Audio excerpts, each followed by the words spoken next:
is your number one assignment. And if you fail to do this, you might have me doubting your position as an engaging game changer. So yes, let's do that. So while we do that, I'll be inviting Jeffrey Opoku for the keynote presentation.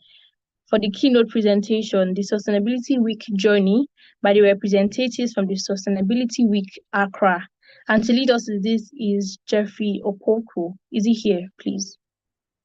Jeffrey Opoku, are you here? So be having you now for the keynote presentation. Yes, please, let's keep posting the flyers. Let's keep tagging while we wait for Jeffrey Opoku to join us for the keynote presentation. Thank you very much.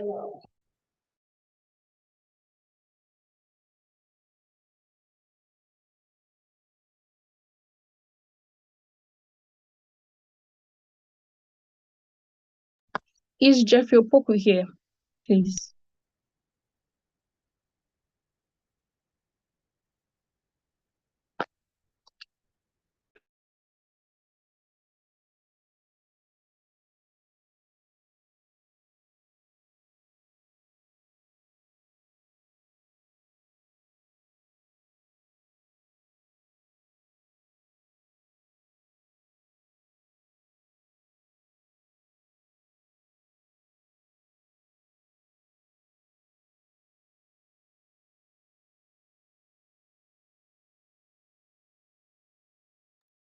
Yes, let's keep posting the flyers. Let's keep posting the flyers. I can see a response. And while we wait for the keynote presentation by Jeffrey Opoku. Thank you.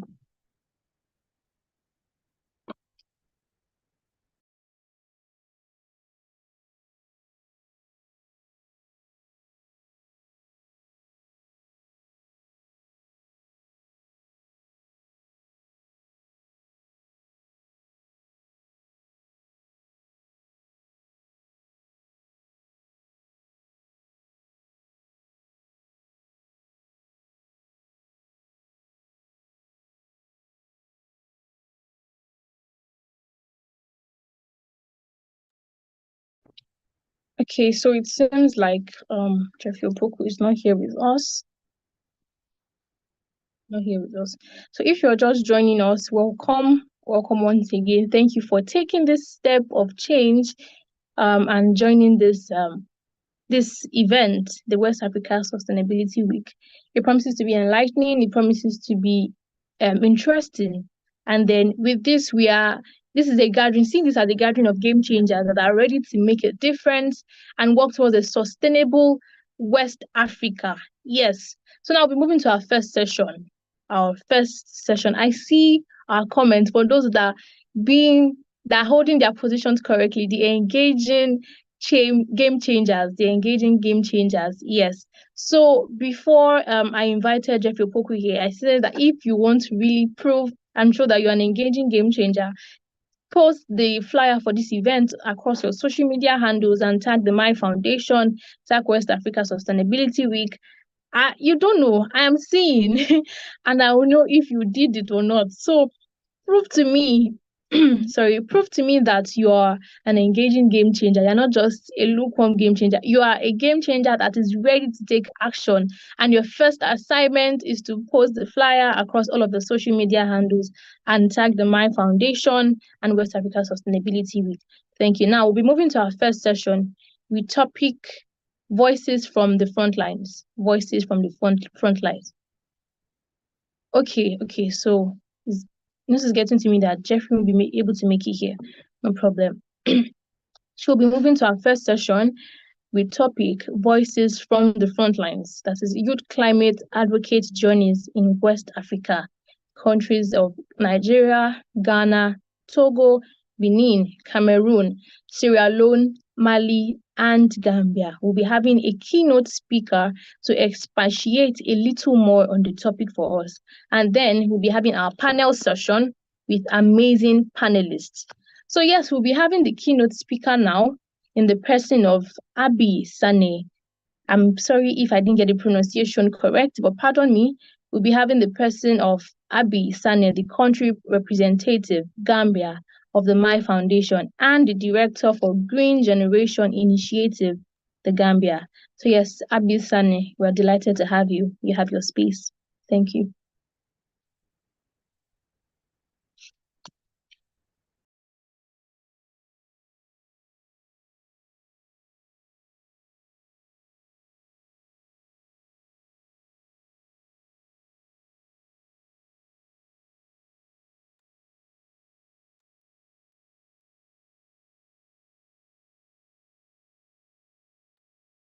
Abi Sane, we are waiting for you for your presentation.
Okay, great. Since we have her here now, thank you very much.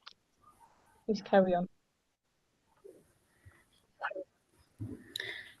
First of all, I would like to say good afternoon to you all. I am honored to be here today to share with you the incredible journeys of youth climate advocates in West Africa. Um, Overall, the past few years, these young individuals from Nigeria, Ghana, Togo, Benin, Cameroon, Nigeria, and Sierra Leone, and the Gambia as well, have been at the forefront of the fight against climate change in their respective countries. My keynote presentation will highlight the challenges they faced and the progress they have made and the lessons they have learned along the way. These youth climate advocates have not only been raising awareness through the urgency of addressing the climate change, but have also been actively engaging in the grassroots initiatives to combat its effects. Their journeys have been marked by determination, resilience, and a deep sense of responsibility towards their communities and the planet, from organizing climate strikes to lobbying governments for policy changes. These youths activists have instrumentally in mobilizing their peers and creating a powerful movement for climate action. In Nigeria, for example, youth climate advocates have been working tirelessly to address the devastating impacts of oil pollution in the Niger Delta.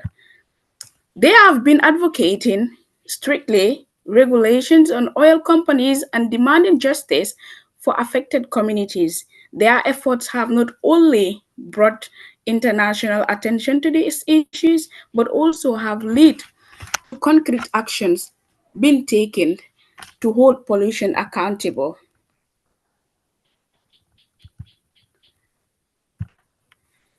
In Ghana, youth climate advocates have been leading the charge in promoting renewable energy and sustainable agriculture.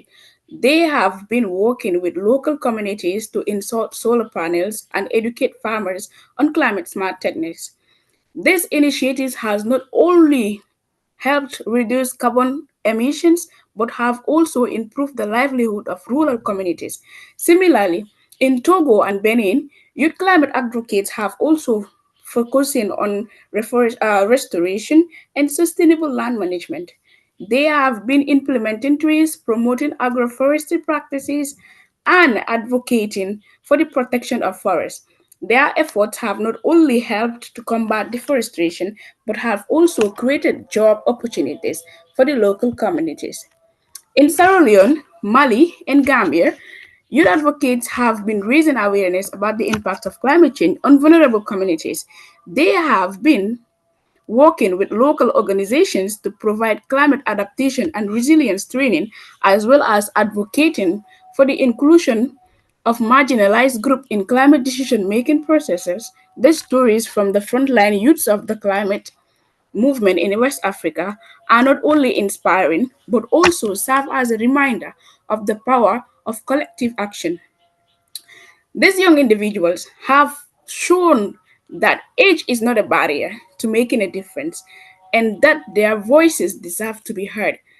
As we navigate the challenges posed by climate change, it is crucial that we support and amplify the efforts of youth and climate advocates. They are the ones who will inherit the consequences of our voices today and respectively their ideas and invaluable shaping a future, sustainable future. In conclusion, I would like to say the journey of youth climate advocates in West Africa at large is a testament to the power of youth led movement in driving climate action. Their stories inspire us and to make action, to listen to their voices, and to work together towards a more sustainable and just world towards a more sustainable and a just world. So, on that note, I would like to say thank you. Um, thank you all. It was, I couldn't just make a presentation on everything, but what I did was just to highlight from the perspectives of youths across West Africa. So, in case you have any question or so, first of all, I think I was introduced, but I would like to reintroduce myself. My name is Abisane. I am a climate advocate and a youth negotiator as well from the Gambia, and the founder of GGI Gambia and contact person for my foundation Gambia. And thank you all. Thank you very much, Abisane. That was a wonderful presentation from your end. And it's a privilege and it's a pleasure to have you here speak to us from Gambia. Thank you very much. Now we'll be having our panel session. Yes, we'll be having our panel session with amazing panelists. By the way, I must tell you that they are really knowledgeable panelists. But before then, kindly ensure that your mics remain muted. We do not want any disruption in the session, and we do not want to affect others from listening to everything that'll be happening here. Yes, thank you very much. Ensure that your mics are muted, and if you do have any questions whatsoever, that will be addressed. It will be addressed at the end of the session. Yes, at the end of the panel session. So please have all of your questions collated, and you can in fact start dropping them, or you can have them collated, and by the end of the panel session, we'll address every of the questions. Thank you very much. So to our multi-stakeholder panel moderated discussion, we'll be having Percy Ansong Darlene Reynolds, representative of Greenhouse Projects from Ghana. We have Evi Sewa M. Clement. I'm sorry if I'm not getting the pronunciations correctly. Forgive me. And we have Enagnon Expedit Gulton, representative of the youth NGOs and Green Job for a Green Economy, Benin. Can we have our panelists here, please? Percy Ansong Darlene Reynolds, representative for the Greenhouse Project from Ghana. We have Enagon Gulton, representative of the youth NGOs and Green Jobs or Green Economy, Benin, and Evi Sewa Clement, yes, from Togo. Can we have our panelists here?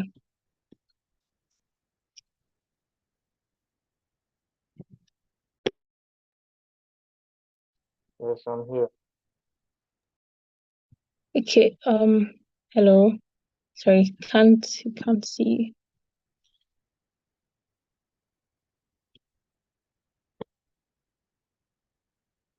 Okay, we're still waiting for our panelists.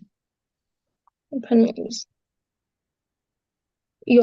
don't know, can you kindly turn on your camera? Like our panelists, kindly turn on your cameras so it helps the yes, thank you. Kindly turn on your cameras.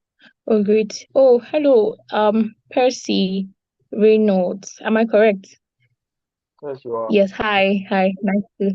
It's a privilege and it's a pleasure to have you here. So we're waiting for our other panelists. We're waiting for our other panelists. Thank you. We're waiting for Enagon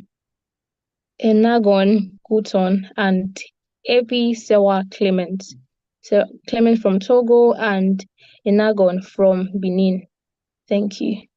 So Reynolds, sorry, which would you which name would you like me to address you as, so I don't just confuse myself? Darling is fine.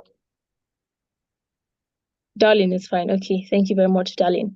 So looking at the topic before, while we wait for our other panelists to join us, because we don't want to waste our time.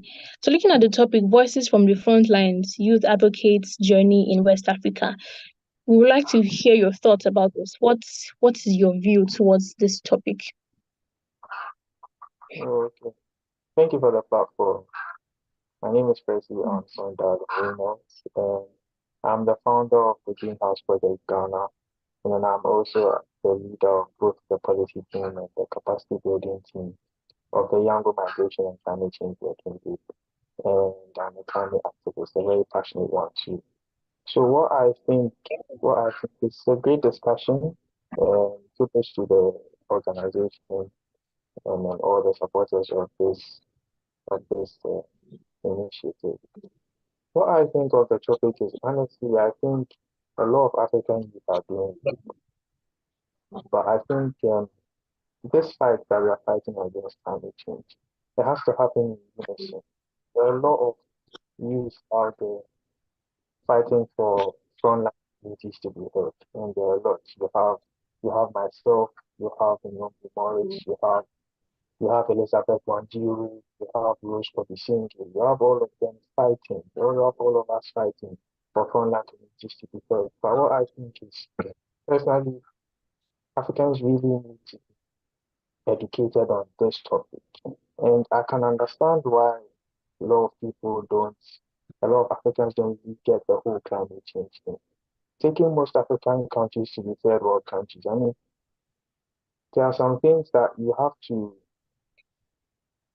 be able to get to a point. It's like when you're speaking to someone about climate change in Africa, the person is probably wondering when his next meal is going to be. I mean, there's unemployment, there's a lot going on in the economy. I mean, we have really bad economies in Africa. I mean, joblessness and all that. So when you start talking about climate change, it seems to be something that's just way off, and everyone is probably looking at you like, do you not have like a job to do or something? So I think when we have to get to the point where we really have to push to educate people and the whole, at least if we could get like 80 to 90% of the continent concerned about climate change, I think we'll be moving forward. Because now it's just like you look at every country, you look at Kenya, you look at Uganda, you look at Ghana, you look at Nigeria, you just have like a few people fighting for climate change. It's just a few people who know and who actually see the impact of what we are doing of the climate change. They actually understand. You get what I'm saying? A lot do not understand. So I think we have to go from the point where, yes, we have a lot of people fighting for frontline communities, but we also have a lot more people also educating other people to pick up the fight too. Because it even makes the job easier on us, the frontline climate activists, if we have a lot of people backing us and a lot of people supporting us rather than us just doing ourselves. So I think if we come together as well, like if you imagine, like imagine even the human body like this. You need the brain is very powerful, we all know that. It helps us do everything we need to do. But the brain in itself needs blood to function. If not for the heart pumping blood to the brain wouldn't function. The heart itself needs blood to function. And the blood in which the blood in the veins need oxygen. I mean, without the oxygen, the blood will exist. To get the oxygen in our body, you need the respiratory system to get that oxygen. The respiratory system itself is Yeah. coordinated by the brain. So you can see that you have, even just for like something as complicated as the human body to function well, you have these so many parts and organs coming together, working in unison in order for the human body to function well. I mean, you look at just any random example, even the fight for freedom, for independence, when let's say Dr. Kwame Nkrumah was fighting for independence, when Mandela was doing, had he not had the support of people, it would be very impossible.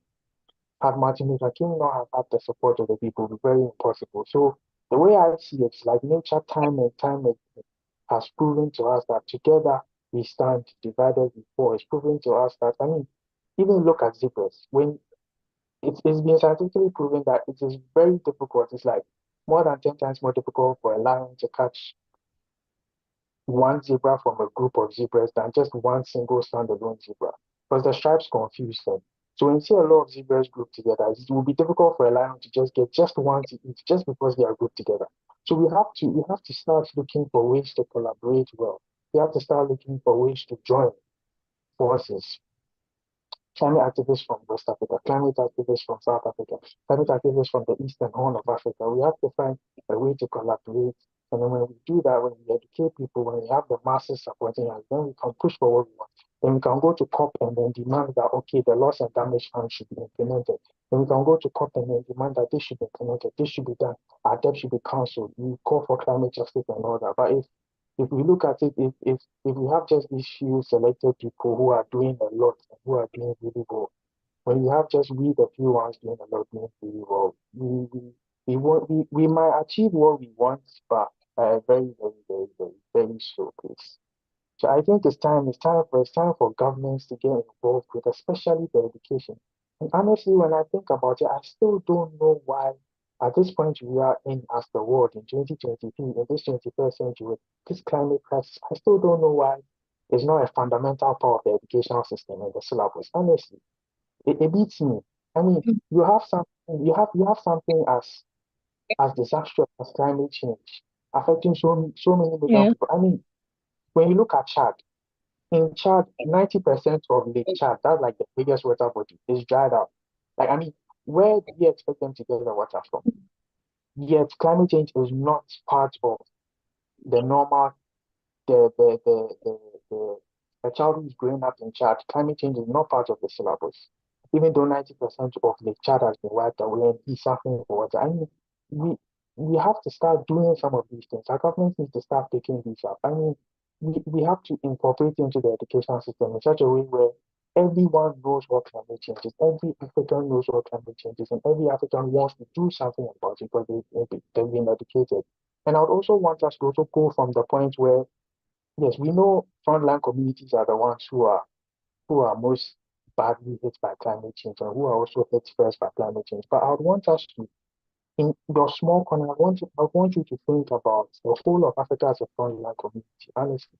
Because when we say them, when you live in Ghana, you can easily say that, okay, I'm not in the northern part of Ghana. If the northern part of Ghana is really suffering from climate change, you see, it's really becoming dry. There's desertification happening. So they're all trooping down to the south. They're all trooping down to Accra, right? You can easily sit in Mm. Accra and then be, oh, well, Accra is fine. I mean, you can just sit there and like, Accra is fine. You just have erratic rainfall patterns here and there, all that. Yeah, it's really nothing to worry about. You can easily sit there and do that, but it's just a matter of time.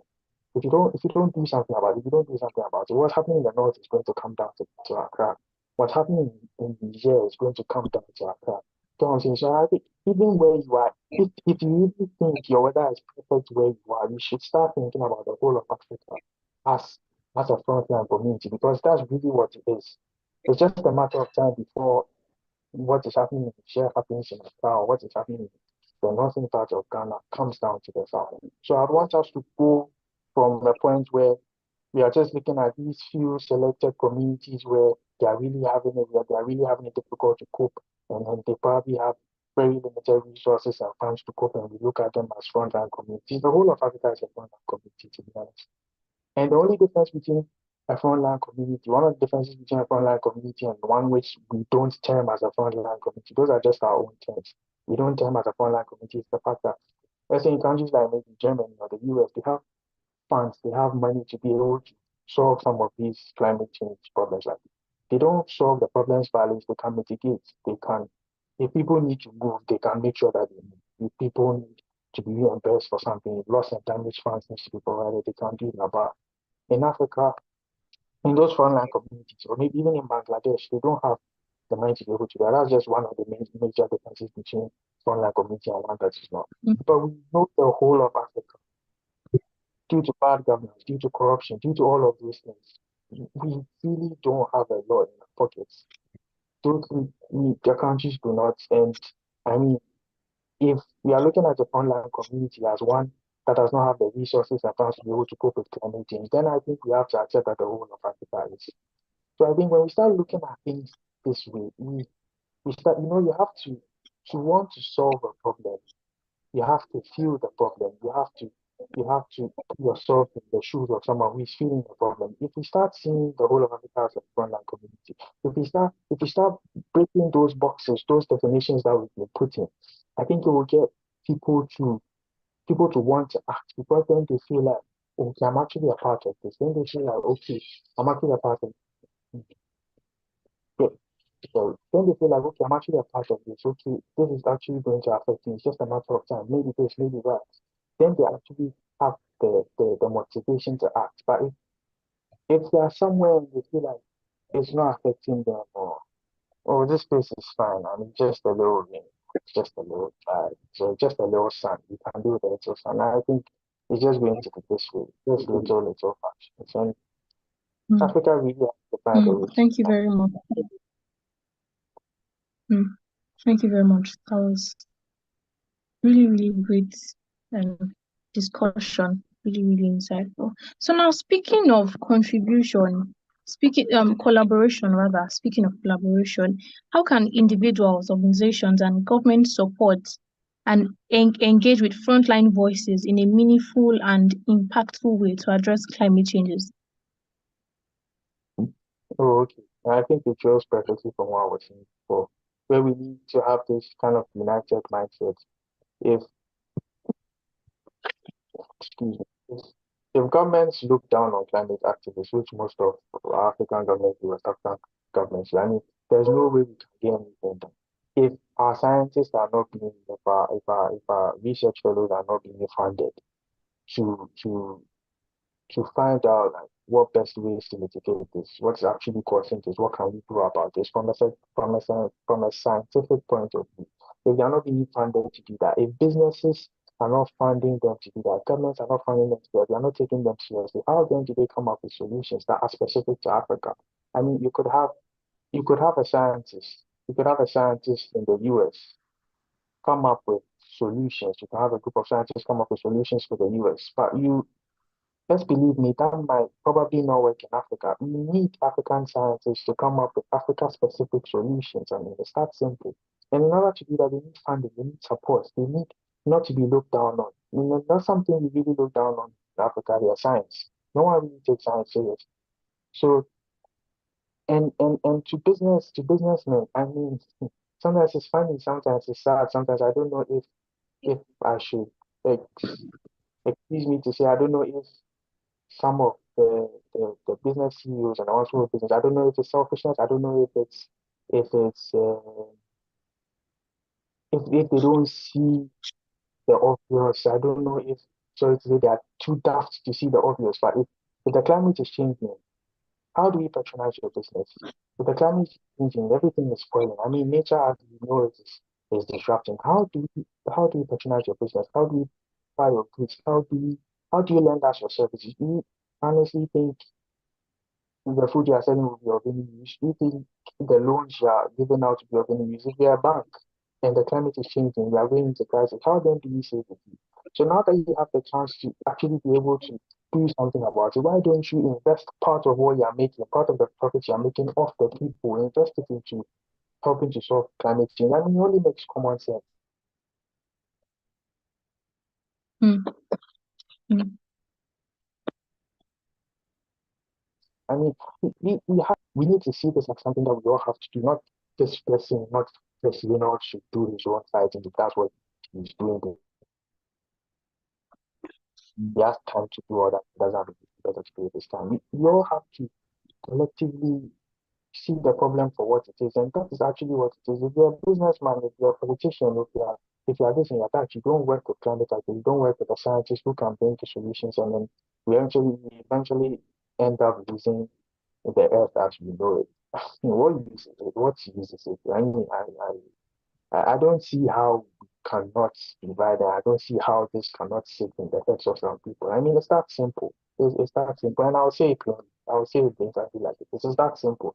If you don't understand it as a leader, if you don't understand it as a politician, if you don't understand it as a businessman, then probably your thinking is too shallow. Honestly, that's simple. Mm. Mm. Well, thank you very much for addressing that question well. Now, my question again is how can collaboration between climate activists, scientists, policymakers, and businesses lead to a more effective climate solutions and just transition to a sustainable future? How? So, okay, I think how that can happen is like what I've said right now, like just trailing in from what I've already talked about. When that collaboration is there, scientists can find solutions. They know best what we have to do. When these scientists come up with the proposals, they need funding, business to fund, governments to get involved. Together we move forward. Together we can find solutions. So how this can happen, let's say, so a very brilliant African scientist comes up with a way to make clean energy.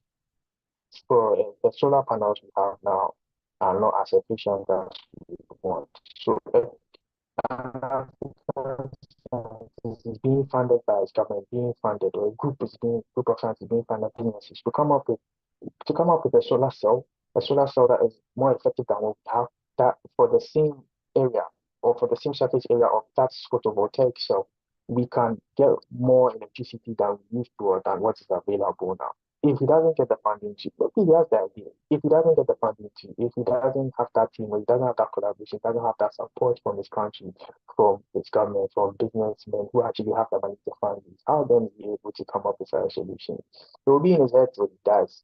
And it will probably be something that the whole world will benefit from and it will be in his head till he dies. So if that doesn't come up, it will be impossible, honestly. Sometimes it's funny how Africans we think we are fighting for a cause. Yes, we are doing the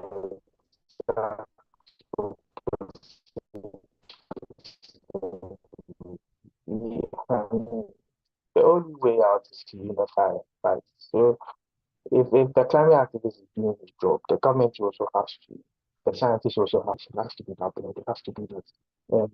Like I said, that unison. And that is when you can actually achieve something good.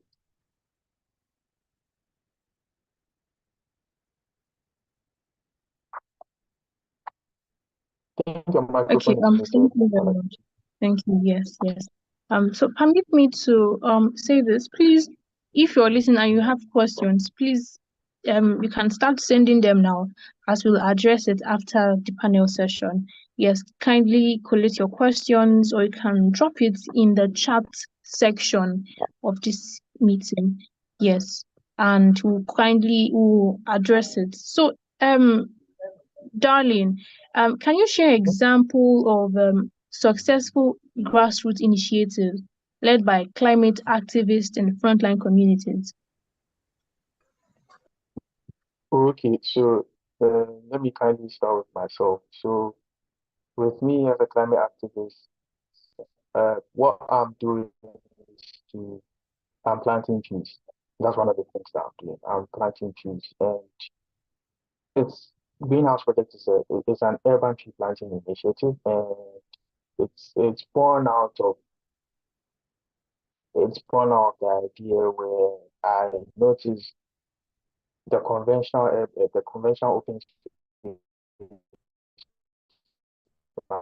thing that's done by my government. Supposedly it's supposed to be done by my government and it's the light of day. We hear that the trees are being planted. We hear that we come from this amount of money from the IMF or whichever international organization to plant trees. And I personally don't see any of the trees. One, because most of the trees are actually not planted and the ones that are planted are not being taken care of correctly. And on top of it, too, when you come down to Ghana, what you realize is in most parts you see ruminants, you see goats, sheep, other animals just walking freely, with no one taking care of them. So they just easily destroy the trees. So what I decided is, okay, so I want to plant trees. I want to do something to combat climate change. So about a year ago, I decided that, okay, so why don't I take my trees into homes and institutions?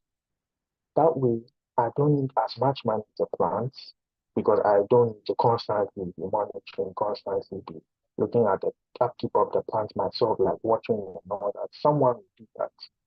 And then again, it will be less labor intensive. On top of it being less cost intensive, it will be less labor intensive too. So I took it upon myself. I find a way to get my trees, and I noticed that so when I get the keys, sorry, when I get the keys, I go from house to house in my neighborhood, and I've planted so many trees. I've planted over 200 trees. So that I don't do the planting in my neighborhood anymore. I have to go beyond my neighborhood. So I start, and then I knock on your door and introduce the idea to you that I'm doing this, I'm doing this, I'm doing that. I want to introduce a tree into your home. And then I make you feel personal responsibility to the tree. So the homeowners, the household members, they they feel they feel a dedicated responsibility to take care of the tree. They feel some personal connection with the tree that okay, this is my tree. And some also feel like some are also grateful that I'm just like dashing out a tree, like giving them a free tree. So what happens is I talk to them and then I tell them to kindly water the tree, take care of it and everything. And then from time to time, let's say every month, I go around and check up on the trees I'm able to check up on. And then one thing that I think I do that all other climate activists at frontlines are also doing is the advocacy, the education. So I take the opportunity to educate household owners on the importance of trees. Every single household or whom I plant my tree, and I make sure to educate everyone there for them to get out. This is what I'm doing. This is why I need to do this. So at least for those 200 plus people that have educated or houses that have planted the trees and they know what climate change is now. They know why I'm doing what I'm doing. They know why they also have to follow suit. And trailing off from that too, other things that are being done. For example, we are also pushing climate activists on the front lines. Some examples of what we are doing are also pushing for policies to be passed. We are also demanding for loss and damage funds. So I remember last year we had COP27, and before COP27, I and some of my other colleagues, we came up with the Africa Youth Declaration on Climate Mobility. We did it in partnership with ACMI, that's the Africa Climate Mobility Initiative, Yango, uh, the African Union, and a few other NYCP, and then also the Robert Bosch Tank. So we did it with them, and then we came up with we came up with a document that had the urgent demands of youth in Africa. We also had our urgent demands, and that we had what we were demanding from leaders. We had the policies we wanted them to pass and all that. We also told them our commitments, what we are also doing. And we also told them that what we want. Because when you're pushing for someone to do something for you, you also have to tell the person what you are doing for yourself. So we made sure to include that. And luckily, the Bosch Foundation actually donated an amount of 10,000 euros to help grassroots organizations and any other organizations in Africa that are doing something on climate change and climate mobility to get funding. So that was really, really good. This year too, I myself have I also led the creation of the COP28 priorities document in Yango, also to be presented at COP28. So those are some of the things that we are doing as climate activists. We are drafting documents, we are making declarations. We also have the Kampala Declaration. Kampala Declaration outlines about 25 commitments by its signatory countries to address the issue of climate change and human mobility on the African continent. So things like that, legal frameworks, like coming up with documents and stuff to push for policies to be passed, to push for the loss and damage fund, to push for all those things. So those are some of the things that we are doing. I also know, I also know, I know Inomi Morris is planting trees. I know Roscoe is singing. She does a lot of advocacy. She does a lot of speaking. Uh, Together with the IUM and stuff, tree planting. So yeah, basically that's what we are doing, tree planting and advocacy, tree planting advocacy. Some are also involved in helping frontline communities adapt to climate change. So you see some of us also go to refugee camps when people are migrating because of climate change, you also go and help them to adapt to life in wherever they are going. And then we're also pushing for governments to seek land relocation as an adaptation strategy. Like, let's find a place to put all these people who are migrating because of climate change. So those are a few examples. Thank you very much. Thank you very much, Darlene. Thank you. That was really, really insightful. I mean, I was captivated by the whole everything you've been saying. Yes, thank you very much. Now, we would like to take the questions from. We have little time left. I would like to take questions from the audience.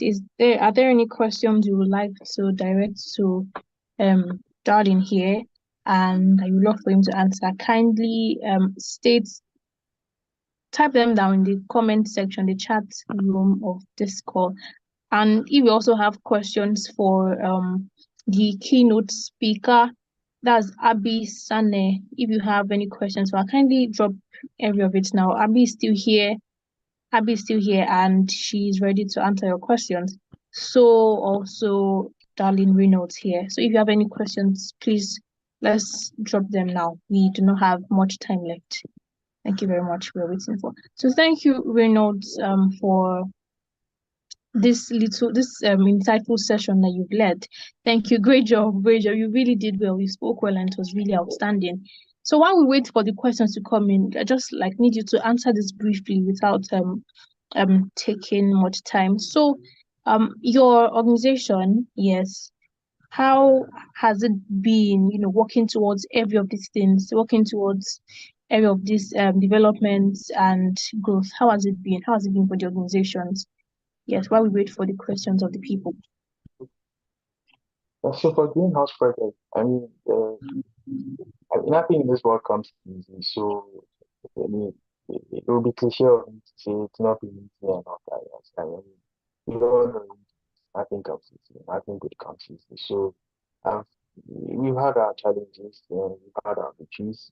But I think one thing that's of major importance to me is how the government deal with these kind of issues. It's like sometimes I just need permission to be able to plant somewhere. Right now, I'm moving from homes and I'm still to plant on highway stretches. But there are a lot of highways that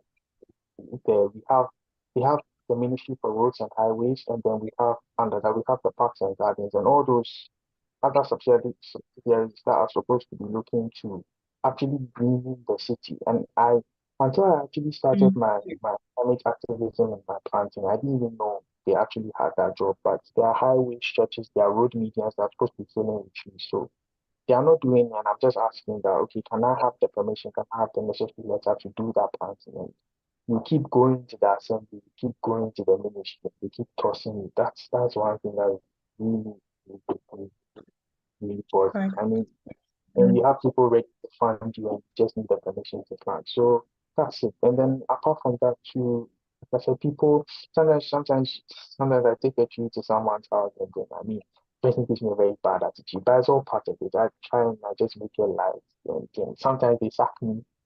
Sometimes they ask me, don't you have anything better to do with your time? But I mean, it's all part of it, and it's fun for me. It's fun. Well done. Thank you, and great job on all that you're doing. Well done.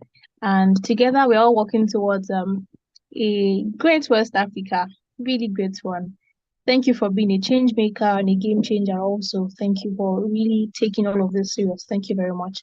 So in the absence of questions, thank you very much for joining us in this wonderful session. This is session one, and where we spoke about voices from the front lines, youth climate advocates journey in the West Africa. And our panelist, Darlene Reynolds, was able to shine light through some parts and put us into knowledge of some things. And I hope we're able to take notes and pay attention. Yes, thank you very much. So right now we'll be moving on to session 2. And yes, that would be now session 2. Thank you very much for joining and for being here once again. It's a privilege and it's a pleasure to have every one of us here. But I'll advise and I'll plead that we kindly pay attention to every of the things the speaker has for us, and that we do not go out of sight of everything that is going to be shared here. So moving on to session 2. Thank you very much.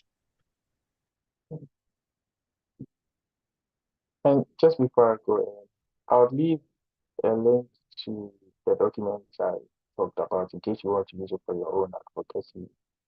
I want to present it also. I'm sorry, I didn't get that. You to do so. So I'll leave, I'm saying, before I go, I'll leave the link of the documents I talked about, the declaration documents I talked about, in case you want to use them for your own advocacy. And then anything you want to do, or you can present it to your leaders that, okay, you also have these commitments and demands. It's free for anyone to. So I'll leave the link in the chat box for anyone to go. Okay, all right. Thank you very much. Thank you. Welcome.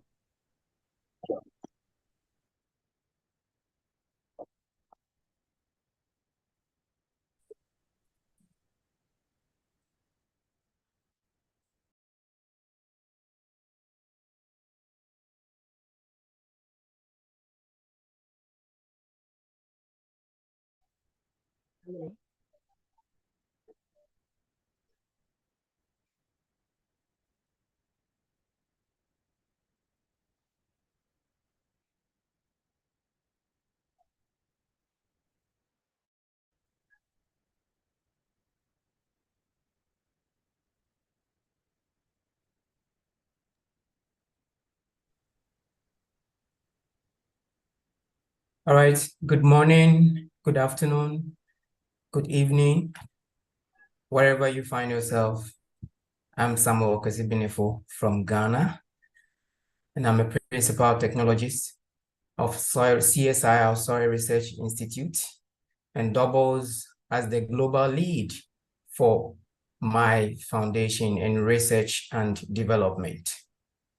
I'm truly honored to welcome you all to West African Sustainability Week, where we will delve into the topic of utmost importance, Ripple Effect 2030, Navigating Climate Challenges for a Sustainable Africa. As we gather here today, the urgency of addressing climate change has never been more apparent. The stakes are high, and the need for collective action is pressing. Africa, with its rich diversity, has unique ecosystems and vibrant communities, and stand for the forefront of the global climate challenge. The ripple effect is not merely a concept, but a call to action as we've gathered here today. It envisions the future where every decision we make today has far-reaching consequences touching the lives of individuals, communities, and ecosystems across the continent and beyond. In this webinar, or in this program, we are privileged to be joined by an expert in climate change who advocates and who share her thoughts, experiences, strategies for navigating these challenges and working towards a sustainable Africa. We will explore innovative solutions, policy interventions, and I'm sure community-driven initiatives that have the potential to create ripple effect positively. Throughout our discussion, let us bear in mind that we are not here solely to understand the problems, but to collectively pave way for meaningful solutions. Before we embark on this journey, I encourage you all to approach today's discussion with open mind, a spirit of collaboration, and a commitment to leaving a positive mark on the future of Africa, our planet. On this program, we have a fantastic personality who is an expert already mentioned in climate change, and she is the founder of the Zoba Initiative, the founder of Zoba Advisory. And we have a beautiful lady in our midst to give us all the insight we need today. She is Chisoba Nziako. Let's show some love with all the emojis that she deserves. Thank you very much. Chisoba, you are welcome. You can take us through. Thank you very much. Can you hear me? Yes, I can hear you. I hope everyone can hear you too. Okay. Thank you very much for having me here. And first of all, I want to say I'm not an expert, all right? And yeah, I am very happy to be here today with other youths of exceptional visions and skills, more especially because it's not easy to create, a very big and enlightening and wonderful event as this. This one is by Youth of Africa for Youth for Africa, even though, of course, the knowledge gained would be, would solve global issues. So I'm very, very happy to be here today. And also, I'm happy to be a speaker of the topic on the Ripple Effect 2030, which is navigating climate challenges for a sustainable Africa. And I'm glad that majority of the speakers has actually touched on the climate change crisis that we are passing through, and they have actually mentioned that now, just like what you said, we should not only focus on the problem, we should also think about the solutions that we can provide, right? So yeah, sometimes when problem comes like this, it's for us to think of what we can do, innovative solutions that we can bring into play. And yeah, and that's why we're here today. We will learn one or two about that.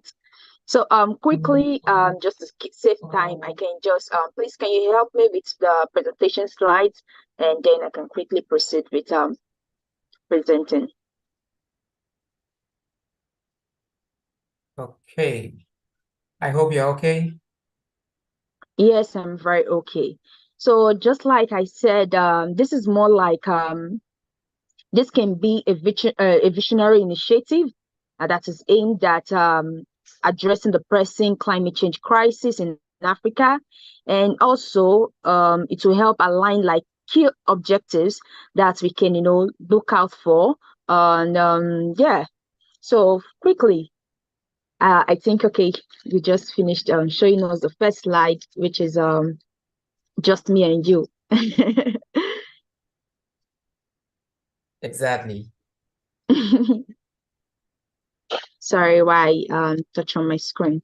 You can move to the next slide. So, right, Okay. like we all know, depending on the region where you are, is either you're facing one issue as regards to flood or sea level rise, you're facing one issue as regards to drought. A lot of things are happening. Maybe we don't have I don't think we have like issues like the what are they calling it? Sorry, I wanted to say I haven't heard anywhere about hurricanes happening in Africa so far. I don't know if that is if something that any of us have experienced, but I know of sea level rise and drought being majority of the issues that we face over here. And as temperatures continue to rise, we can sit down and do nothing. I was telling people, a lot of people talked about adaptation last year, but in as much as we're talking about, adaptation, how to find measures and, ways to, adapt to the current situations, we should also focus more on mitigation as well.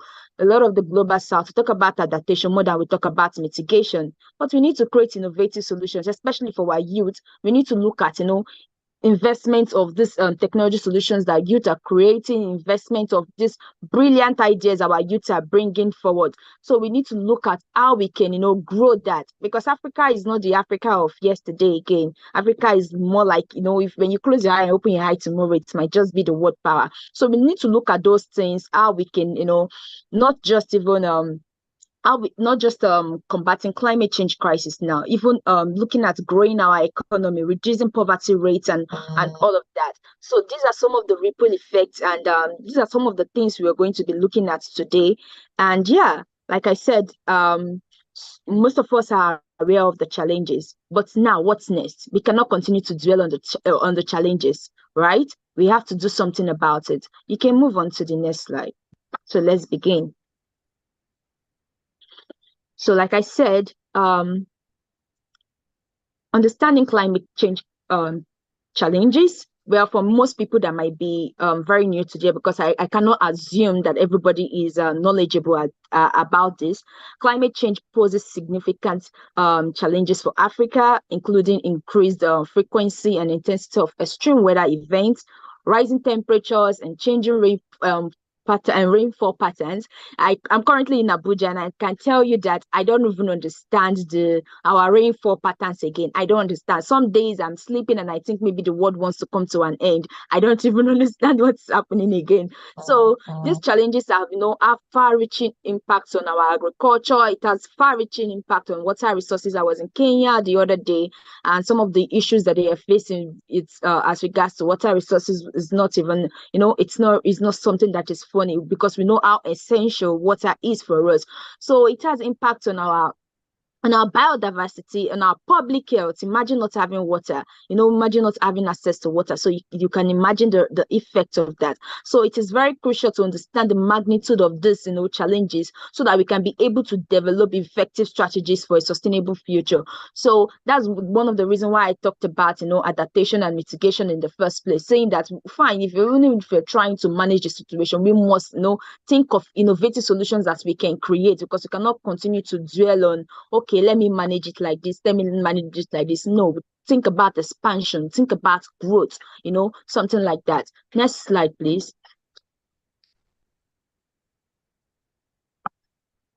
Yeah, although this is me over there.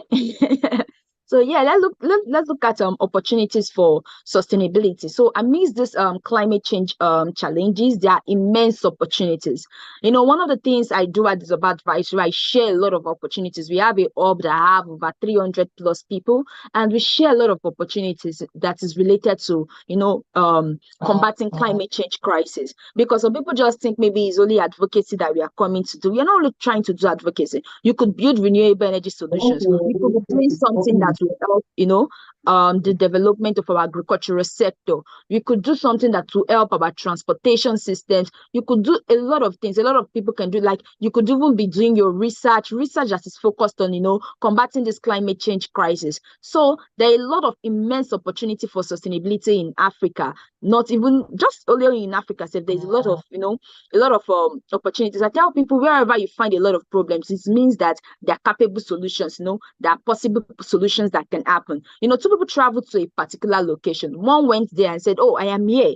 Everybody does not have shoes. So how am I supposed to stay here where people does not wear shoes and all of those things? Another person traveled to that location and said, wow, I'm in a place where everybody does not have shoes, don't wear shoes. How do I start making shoes? You see? So once you see a problem, you should always think of a solution that could, help moving us away from that problem, not just every time adjusting to, for the problem to fit your current situation and all of those things. You should think of expansion. You should think of growth. So going back, I said investing in renewable energy, promoting sustainable agricultural practices, enhancing ecosystem conservation, and adopting climate resilient infrastructures can pave the way for a greener and more sustainable future. These opportunities not only address the climate crisis, but also contributes to economic growth and social development. You see why we need to think of innovative solutions. We must not all leave our country and travel out to some other places that some other people have built. Do you know, every day I think, and I said, okay, if I run to what about my children? What about the people, or what about the family that you leave back home? Don't you think about them? Everybody cannot run away from Africa and go somewhere else that somebody else has already built. You should think of how we want to start our own production factories here. We should think of how we want to manufacture our own things here.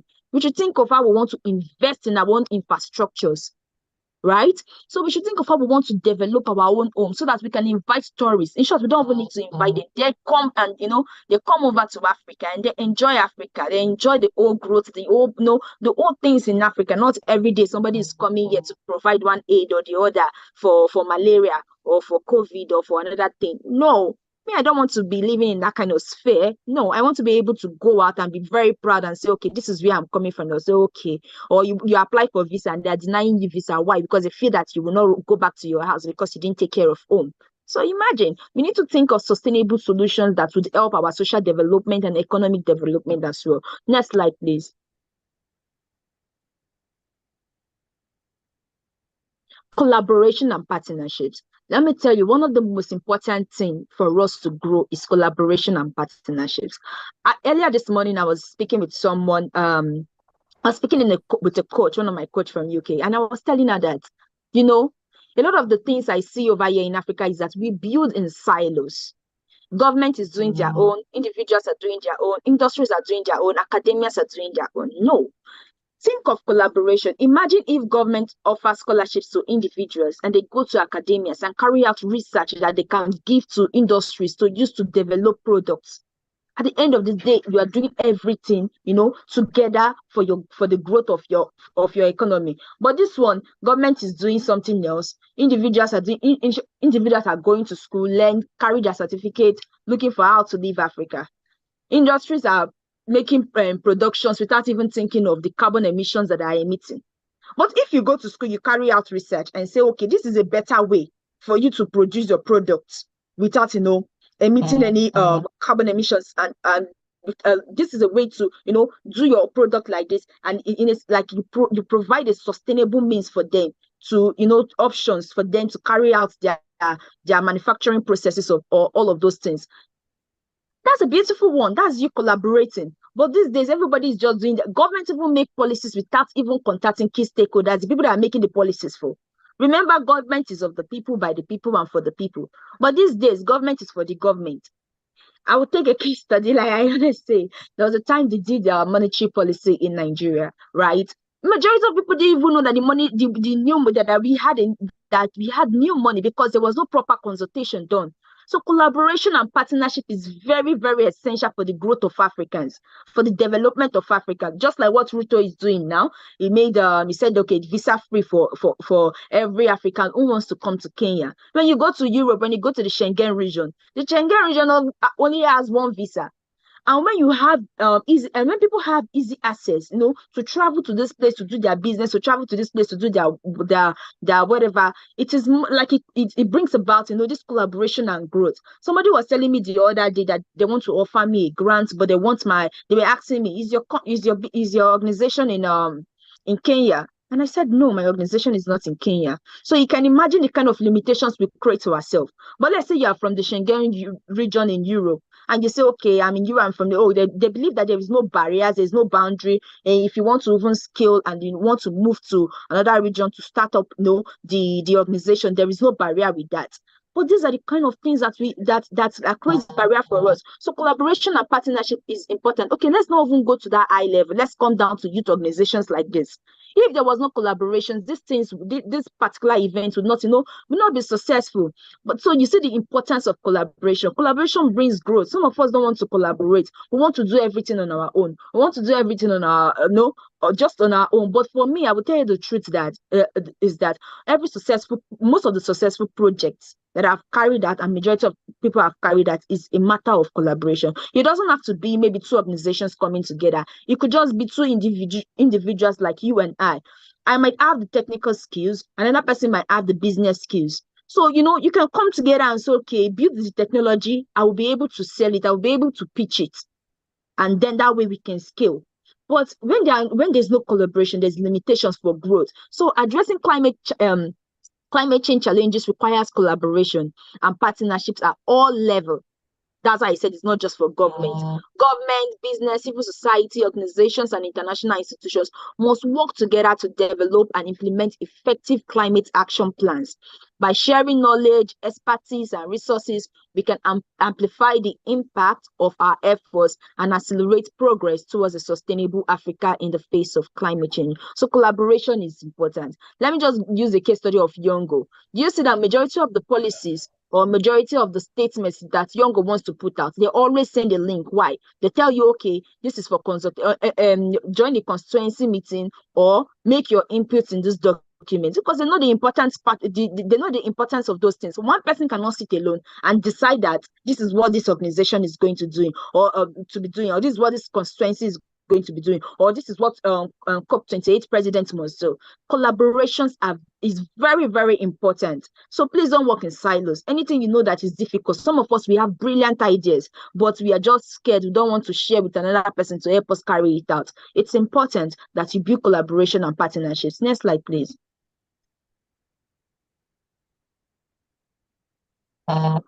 Building climate resilience, right?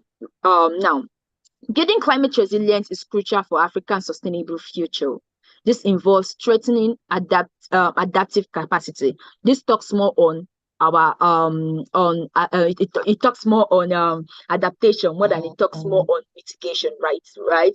So yeah, a lot of us, like majority of the people who face this climate change crisis issues, like when I mean vulnerable people in remote villages, or people who do not even have the opportunity to move to somewhere else when these things come. We talk a lot about migration. Do you know a lot of people migrate due to climate change crisis, and they end up as refugee in another city or in another country, because either flood washes away their houses, or maybe there's hurricanes, or maybe there's a lot of things. Imagine drought comes and somebody's farm, everything just went off like that. You can imagine the kind of situations that this climate change crisis can pose. And in that period and that time, what comes to people's mind? Just that some people even think of giving up. There's something we call climate change crisis anxiety. There's this fear. So people are like, oh God, we are going to die in this. So people are like, we're going to, a lot of things come through people's mind. So it is important to build resilience. It is very important to build resilience regardless of, whatever might be happening. Because it is in that resilience that is in that, in that adaptive measures that you're taking, in that resilience that you are building, that's the only way you can keep hope alive and, develop innovative solutions. But when you be like, oh, my own don't finish, or I would not try again, then you would definitely not try. So you need to build, resilience. There's a project I worked on. It was on improving early warning systems.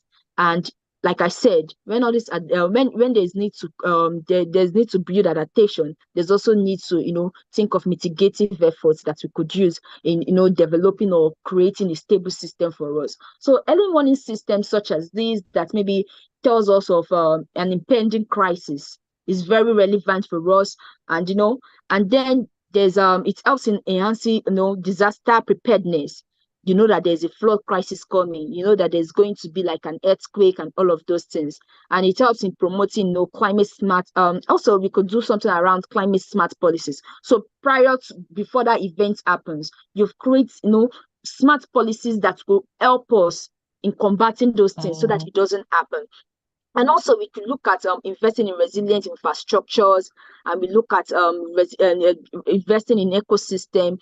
Also, we could look at how to withstand these impacts of climate change and ensure a more secure and prosperous future for all. One of the things I tell people is that Africa lacks maintenance and operations. Some of the things that is happening to us is not even supposed to happen, but we will know that this thing is going to happen, or this thing is bad. We will keep on managing it. What stops us from investing in those infrastructures, or what stops us from rebuilding or recreating them? So it's very important, to consider all of these things and prepare and prepare ourselves as well. Now let's go to the next slide, please. Youth engagement and empowerment. Youth engagement and empowerment is very important when we talk about creating this vision of a ripple effect for 2030. This vision that we think is too large. Of youth engagement like this. Youth empowerment is very important, because when youth comes together, they're able to bring their innovative thoughts. It's not like our parents are too old to bring out ideas, or maybe our grandmothers are too old to think of something innovative. No, they are not too old. But sometimes they say the youth, their strength is ours. Like, we still have that strength. We are still agile. We can stay for meetings. We can stay, to draft out solutions. So youth engagement and empowerment is very important. So engaging, and now this goes back to to our government, some of the things we'll propose. Engaging and empowering the youth is vital for a sustainable Africa.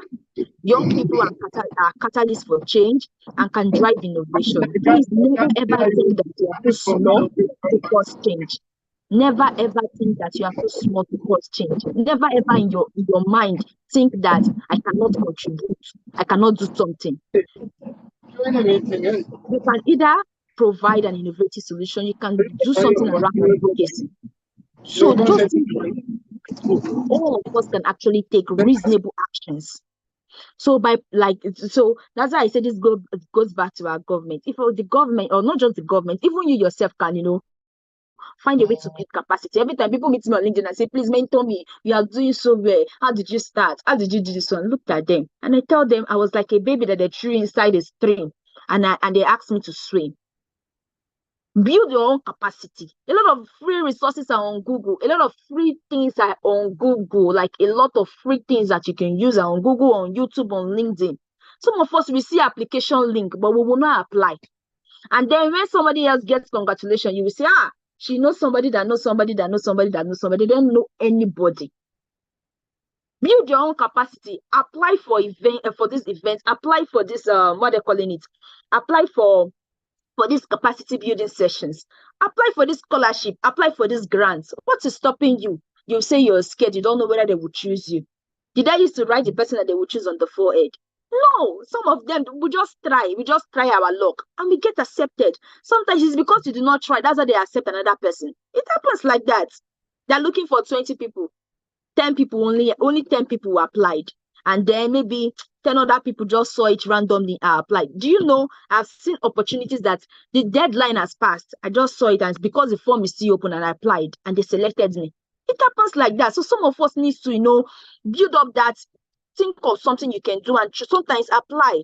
So also by providing education, skills development, and meaningful participation opportunities, we can, harness the potential of youth to shape a sustainable future for Africa and ensure intergenerational equity. So even if your government is not trying, you try for yourself. It begins with you. Change begins with you. So you need to try for yourself as well. Next slide, please. So like we said, the ripple effect. Transforming Africa. Do you want to transform Africa? Me, I want to transform Africa because I don't like going to any place and somebody will be looking down on me. You're looking down on me for what? I have arable lands. So the actions we take today to address climate change challenges in Africa, we have a ripple effect. So if you do not take action, you should expect that by 2050, your country can never be fine, can never be smart and all that. So, but when you take actions, you could expect transformation of the continent for generations to come. So by embracing sustainable practices, investing in clean technologies, and prioritizing nature-based solutions, I like the guy that said he has planted over 200 trees. I was like, wow, I need to do this. So Africa can lead the way towards a low carbon, resilient, and prosperous future. So we need to join forces. We need to create a sustainable Africa in the ripple effect for 2030. That we are looking at. Nobody's going to do it for you. You are the one that is going to do it. Most of you that used to shout, our father failed us, our ancestors failed us, our this one failed us. Now it is your turn. So it is time for you to work. If not, your children will come tomorrow and say, our parents failed us. You see? So it's now the time for you to act. So let's move to the next slide. Like I said, we need to build collaboration, right? Navigating climate challenges for a sustainable Africa requires a collective effort and a long-term vision. Do you have a vision for Africa? By understanding the challenges, seizing the opportunities, tomorrow will you apply for that application? Building resilience, fostering collaboration, empowering the youth. Like I said, don't wait for your government to empower you. Empower yourself. And embracing sustainability. Some of us, we preach sustainability, but we don't practice it. We will enter vehicles, we will throw nylon on the floor. Tomorrow we will do, that drainage is clogged. It is you, now you're changing nylon that you threw inside the gutter. That's it. So, yeah, embracing sustainability, we can chart a course towards a prosperous and resilient Africa in the ripple effect for 2030. Together, let's create a sustainable future for Africa. Leave a positive legacy for future generations. Let your generations come and say, oh, my mother was like Nelson Mandela. My mother was like Oprah Winfrey. Or no, they didn't come and say good things. Leave a legacy. Tomorrow we are shouting, yes, Martin Luther King. You don't call, so nobody will hear your name. Leave a legacy, like I've said. Yeah, so that's my conclusion. Next slide. Hi, my name is Nziako Chizuba. I'm a climate and clean energy professional. You can find me on Twitter, on LinkedIn, and on Instagram. Thank you so much for having me here. And yeah, your questions are welcome. Thank you so very much, Chizoba. You don't know what you have done today. You told me you are not an expert, but this one you are more than an expert. Right. Trust me, from today, a lot of people are also going to follow you because you have the goods. You have the goods for the youths. You have the goods for the future. So open up for them to raise Africa together. This is mind-blowing anyway. Very, very fantastic presentation. We love that. And can we show some love? You can see a lot of people giving a lot of compliments. You know, I want to tickle you a bit because you have a lot more in you that you decided to hide. So I just want to tickle you a bit and enlighten us on, especially with the investment in the renewable energy. Very, very fantastic point. Because a lot of youth are now trying to move into the renewable energy as a solution. However, the techniques, the technicalities, even how to start, what aspects of the renewable technology is good for a start, you know, to build resilience into it, to become a professional in renewable energy. So for now, we want you to delve much deeper. If the youth or those these participants listening to you, how do we move or navigate through the renewable energy as a solution? Thank you so much. That's a great question, I must say. And you know why I love that question very much is because I work in the renewable energy sector, one. And two, I just finished, as of September, I worked with IRENA, the International Renewable Energy Agency, as a pair trainer, where I trained Africans, African youths on starting their career in the renewable energy sector.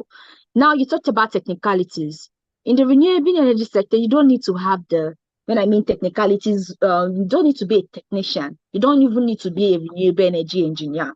Do you know you can do something around energy media?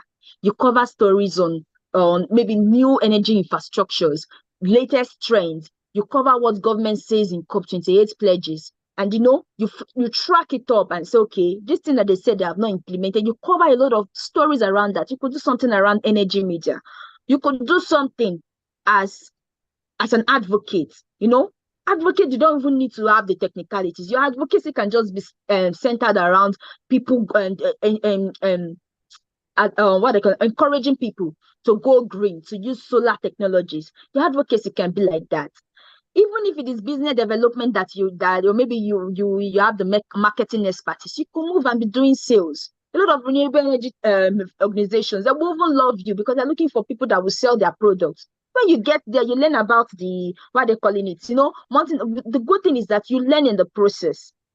I worked first as a sales and business development person in the clean energy sector. When I went there, if I tell you that I didn't even know anything, I learned on the job. I was always reading brochure. I was always reading new products, and I could even give what they're calling it, the customers, the clients. I could give them better feedback than an engineer because I had both the business skill and the technical skills along the way. Not like the technical in quote, but like the knowledge about the systems, the ones that will fail. I would tell you how they will last. I would tell you how long you would use them and all of those things. So you could do a lot of things. You could even do youth engagement. You could even do something around energy education. Throughout this year, all I've worked on is clean energy education. I worked with Commonwealth Sustainable Energy Transition Youth for 6 months. I was their knowledge lead development executive. I was drafting a lot of concept notes around capacity building and all of those things. I still worked with like I told you, IRENA. I did clean energy education. I was training people. So you don't have to climb those the roof or do all of the things. You can do so many things. You could even be a speaker. Your focus could just be talking about going to conferences to talk about clean energy solutions. So regardless of your background, whether it's zoology that you studied, whatever you studied, you could. I believe all of us have talent and skills that we can improve in the process. Even if you go there as a graphic designer or digital marketer, you will excel. You can be the one to be creating all of their graphics and all of their presentation documents and all of those things. So it's a broad space. It's a broad space. Do not limit yourself. We can all play a part. We can all take actions. You could even focus on energy research. That could be your own goal. So yeah, just look at your talents that you have that could fit into the sector and apply for that job. Search it on LinkedIn. You will definitely see. Just search any of those keywords. You will see them. You see that somebody is looking for those things in that sector. And yeah, it's a beautiful way to start your career. Even if you don't see, write to that company that you want to work, look for their HR, look for their CEO, and tell them that, look, I have these things and I believe that it will help your organization. Everybody's looking for value. So just push that value forward, I'm telling you, and you will scale. You will scale. I don't look for jobs, so this day I don't even look, jobs just come to me. I don't even look for jobs because I've shown that, okay, I have this value and I can. Sometimes they meet me and said, oh, there's this thing you are doing and we like it. Can you be doing it for our company? And if I have time, I will say yes. If I don't have, I can probably, give it to somebody else that I feel like can do it. So yeah, it's something. So do we have any other questions? So I don't take too much time. Fantastic. Thank you very much for the response. And we have the queue is long because your energy is fire. So everyone wants to get involved in this section, the best section I should tell you in this program. Now I have Richard Mensah. Please, can you unmute your mic? Richard Mensah.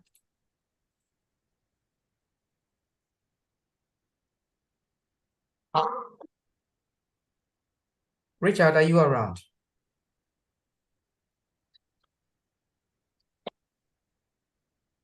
Hello, can you hear me, Richard?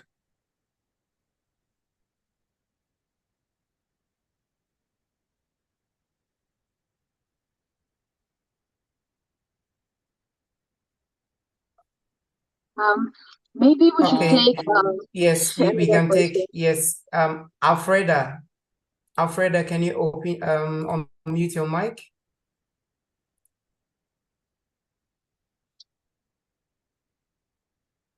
Alfreda Chawe. Hello. Yes, we can hear you. Okay. Oh, I just joined. As a student. I'm just attending, but I just joined too. Okay, that's fine. So do we still have Jeffrey? Jeffrey, are you around? Your hand is still up. Okay. Yeah, Jeffrey's. Yes, you can go ahead.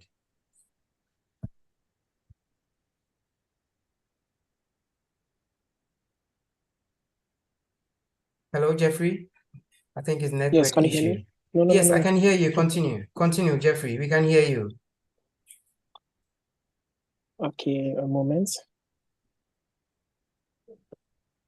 Oh.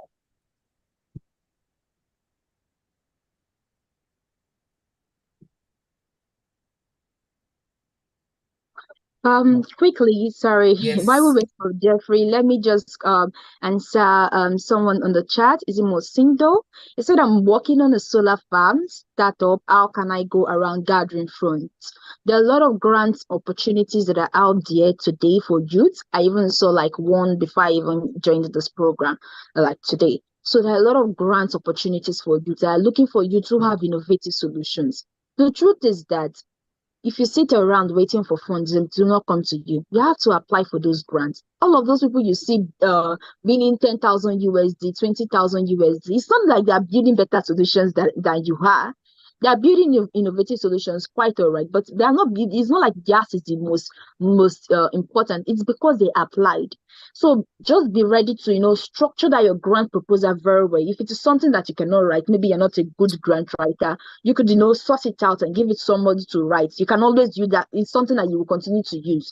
Sometimes you only need to just modify it to fit the current application. So when you have new one, you can just modify it to fit there. Maybe remove some logos, put in some new data as you continue to grow. So yeah, if you sit around, you might not see this thing.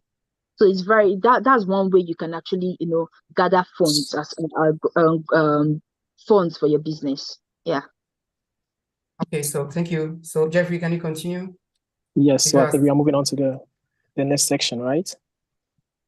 I'm taking questions. So I don't know if Mark, sorry, you can hold on for now.